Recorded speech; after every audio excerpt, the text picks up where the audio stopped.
আসসালামু আলাইকুম। আমার নবম শ্রেণীর ছাত্রছাত্রীরা তোমাদের ইতিহাস বিষয়ের রায় ও মার্টিন প্রশ্নবিচিত্রার ফার্স্ট ইউনিট টেস্টের জন্য 1 নম্বর স্কুলের সমাধান দেওয়া হলো। এর আগে ভিডিওতে মধ্যশিক্ষা পর্ষদ প্রদত্ত নমুনা প্রশ্নপত্রের সমাধান আমি দিয়ে দিয়েছি। যারা ভিডিওটি দেখোনি তারা প্লেলিস্ট থেকে দেখে নিও।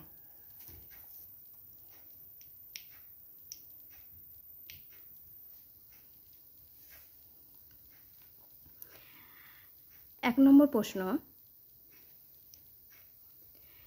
1789 খ্রিস্টাব্দে ফরাসি বিপ্লবের সময় ফ্রান্সের সম্রাট ছিলেন। অপশান সি ষোড়শ লুই। 2 নম্বর প্রশ্ন, ফ্রান্সে তামাকজাত পণ্যের ওপর যে কর নেওয়া হতো তার নাম। উত্তর এড। 3 নম্বর প্রশ্ন, ষোড়শ লুই অর্থমন্ত্রী হিসেবে নিযুক্ত করেছিলেন। অপশান বি তুর্গকে। এরপরে প্রশ্ন, ফরাসি জাতীয় সভার অধিবেশন বসেছিল। উত্তর অপশান ডি 5ই মে 1789 খ্রিস্টাব্দে।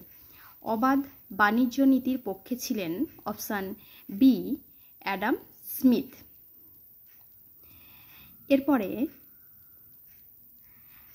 6 নম্বর প্রশ্ন, ইয়র্ক ছিলেন। এই উত্তরটি আমার জানা নেই, তোমাদের কারো জানা থাকলে আমাকে কমেন্টে লিখে জানাবে। এরপরে 7 নম্বর প্রশ্ন, দ্বিতীয় জাস্টিনিয়ান বলা হতো। উত্তর অপশান বি নেপোলিয়ানকে। এরপরে 8 নম্বর প্রশ্ন, টিলসিটের সন্ধি হয়েছিল। উত্তর অপশান এ 1807 খ্রিস্টাব্দে।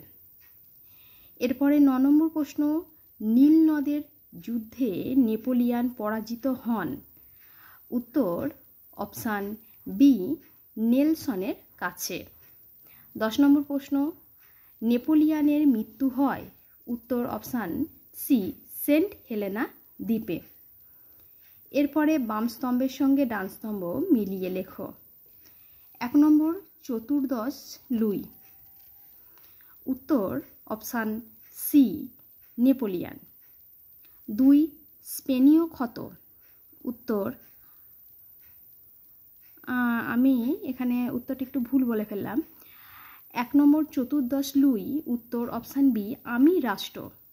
2 স্পেনীয় ক্ষত। উত্তর অপশান সি নেপোলিয়ান। 3 ক্ষমতা স্বতন্ত্রীকরণ নীতি। উত্তর অপশান এ মন্তেস্কু। এরপরে ভিডিওতে তোমাদের 2 নম্বর স্কুলের প্রশ্নপত্রের সমাধান দিয়ে দেওয়া হবে। ভিডিওটি ভালো লাগলে লাইক এবং বন্ধুদের মাঝে শেয়ার করো এবং অবশ্যই চ্যানেলটিকে সাবস্ক্রাইব করে রেখো।